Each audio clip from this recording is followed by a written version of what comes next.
દાહોદમાં મોટી લૂંટની વારદાત પોલીસ સતર્કતાથી નિષ્ફળ બની છે। આંતરરાજ્ય લૂંટારૂ ગેંગના 7 જેટલા શાતીર આરોપીને પોલીસે ઝડપી પાડ્યા।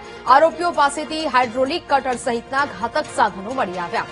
મધ્યપ્રદેશ પંજાબના રીઢા ગુનેગારો લૂંટના ઈરાદે દાહોદ પહોંચ્યા હતા। નેશનલ હાઇવે નજીક પોલીસે ઘેરાબંધી કરીને 7 આરોપીઓને ઝડપી પાડ્યા છે। દાહોદ એલસીબીની સતત કામગીરીથી શહેરમાં થનારી લૂંટ હાડનો પ્રયાસ નિષ્ફળ ગયો છે।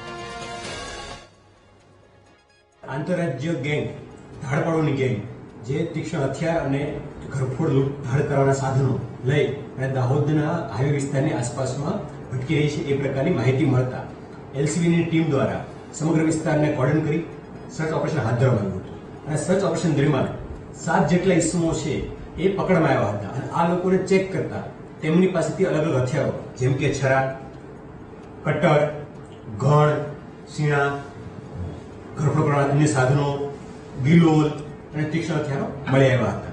આ લોકોની પૂછતાછ કરતા એવું જણાયું હતું કે દાહોદ જિલ્લાની અંદર તે લોકો ભેગા થઈ અને તક મળેથી ધાડ પાડવાનો ઈરાદો ધરાવે છે અને આ દરમિયાન કોઈ વ્યક્તિ આવે તો એમના પર એસોલ્ટ કરવાની પણ પૂર્વ તૈયારી સાથે અને પૂર્વ કવાયતથી આવેલા છે।